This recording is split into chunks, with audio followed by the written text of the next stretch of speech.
Good morning. Happy Monday. It's Mrs. Nesrallah giving you this week's news from Nesrallah for December 2nd to the 6th.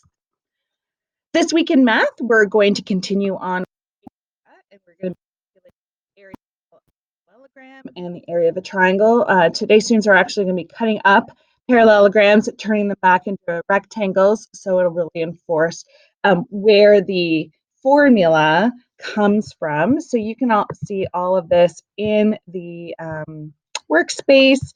You can see work that they're going to be doing today. It's all in the workspace. And also, if you look here, in case you've forgotten how to figure out the area of a parallelogram, it's all right here in the workspace. It'll be the same for triangles as well. We're going to be doing a really hands-on activity on triangles. Here it is right here. I've also included a great video from Math Antics all about area of various shapes. So you can check all that out. It's all right here in the workspace. So all those formulas you might have forgotten. In language arts this week, we have a really exciting week. The students have been recording their podcasts, so they have this week to be doing so. The students are so excited. They're so engaged. They're making so many connections with the teachers they have interviewed through the school.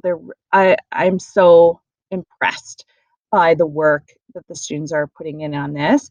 On Wednesday, we have a really special guest coming, Leanne Lang, formerly of CTV Morning show, is coming on Wednesday morning at 10 to talk about podcasting. She left her show a couple years ago, and now she runs a fairly large podcast here in Ottawa called Leanne Lang, Getting Healthy with Leanne Lang, or something like that. So she's coming in. She just released her 100th podcast. So I think that's going to be really exciting to have her in. I'm just going to turn on my webcam here. Here I am. Hello. The next thing that we're doing, and the students I know are really excited about this, we are doing the Force of Reading Book Club.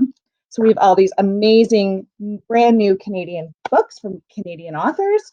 And the students will be able to sign them out. So there's a QR code there. They can sign out the books and read them. And there's 10 different books.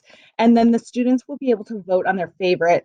And this is for the Force of Reading. And this is, we're in the Silver Birch division. And it's a very prestigious award for youth writers. So in May, once the students have read at least 5 books, there are 10, but since we're starting so early, there's really no reason why they won't have time to read all the books.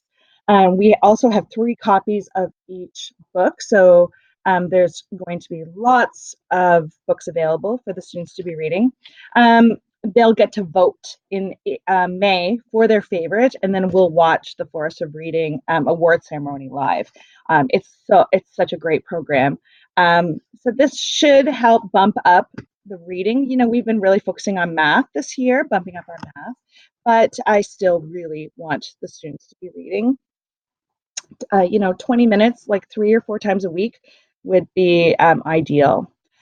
In religion, today is our first week of Advent, so we'll be celebrating with the school an Advent ceremony, our liturgy, and then we're also going to be focusing in on Mary. Some important dates this week: Smiles for Seniors.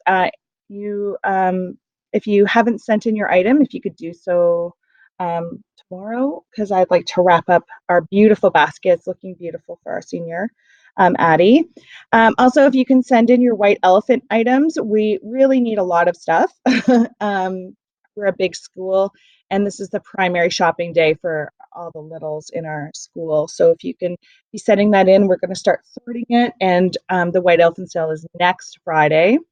Also, if you can send in your permission form for the St. FX play we'll be walking to. And more information about WE Day will be coming home as well. So that's it for this week. If you have any questions or concerns, send me a message on Remind. And that's it. Have a great week.